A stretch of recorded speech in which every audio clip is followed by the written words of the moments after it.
Have you ever seen someone get baptized at a church?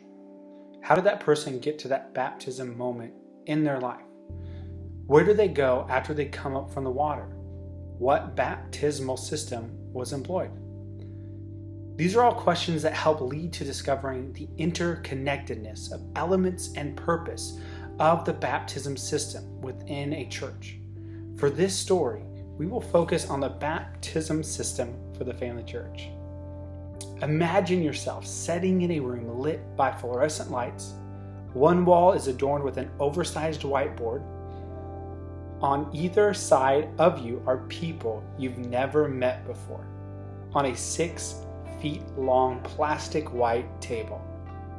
And a person with the title pastor is talking you through the paper baptism guide and procedures in front of you. How did you get here?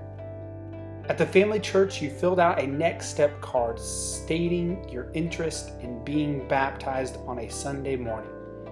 Depending on the staff member who received your next step card, you received an email sometime between the following Monday and Friday giving you a choice of 2 dates to attend a baptism class directly following the Sunday morning service you attend. You feel as though God is pulling you to be baptized. It is the right thing to do, you say to yourself. So here you are attending a class, listening to what baptism is, what it isn't, and being asked if you can answer yes to 2 questions about Jesus' supremacy in your life and following him all the days of your life. Does anyone have any questions? The pastor asks. You listen to several questions and answers on the logistics of Baptism Sunday. The pastor prays and you exit with everyone else. Next time you see the pastor from the baptism class is as you approach the baptismal on the day of your baptism. Now, baptism rests within the purpose of the family church to help all people discover family in Christ. How does the above baptism system accomplish this purpose? You're right, it doesn't. This is the same conclusion that the staff at the family church came to as well. Through staff discussions, meetings with other churches, and research, a new baptism system was formed. Now imagine you receive a phone call from a staff member from the family church. They inform you they are calling you because you indicated you want to be baptized. The call is about setting up a time to meet one-on-one, not only to discuss baptism, but also for the church to get to know you. You decide on a time and place that is convenient for you. During your meeting, you share how you came to salvation in Christ, what led you to Gainesville, where you are at in your life currently, and why you desire to be baptized. The staff member asks you if it would be okay for your story to be shared when you are baptized. And if so, would you be okay sharing, or do you want the staff member to share? You ask the staff member to share your story. The staff member describes for you the Baptism Sunday. Now, Baptism Sunday will be a celebration.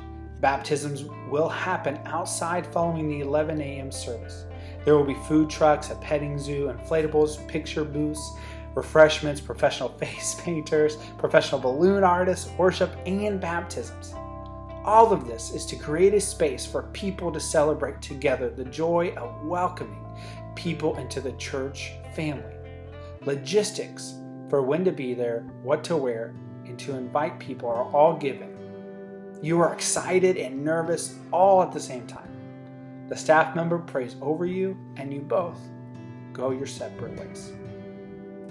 Following the meeting, you receive an email thanking you for your time, describing baptism again, the logistics of Baptism Sunday, and a note of encouragement. The next time you see the staff member, they connect you with the group's pastor as you express your desire to be in community during your one-on-one meeting.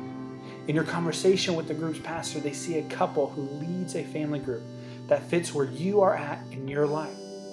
You connect with the couple, exchange information, and are invited to join the group next time they meet.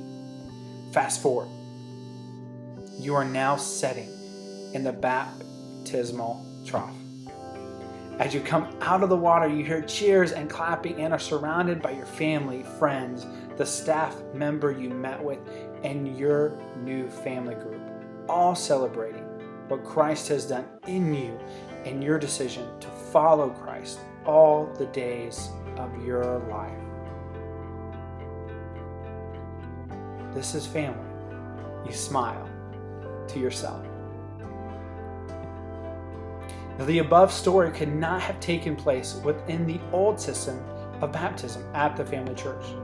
The old system of baptism overlooked the reinforcing power of human relationships, connecting the church's purpose to baptism and celebrating God working in people's hearts. The new system accounts for the interconnections between the elements in a baptism system. Admittedly, there will be times when there are discrepancies between the staff member's desire to see a person connected into the purpose of the family church and the person's desire for connection. There will indubitably be delays of communication within the system as well, i.e., missed phone calls, rescheduled meetings, etc., etc. Reinforcing feedbacks of staff accountability to the process and follow-up procedures will help manage those discrepancies and delays. Finally, the new system excels when staff and leaders work together and Jesus moves in the lives of those who call the family church their home. Teamwork makes the dream work. Praise be to God for choosing to work in us, through us, and with us to bring about His kingdom on earth as it is in heaven.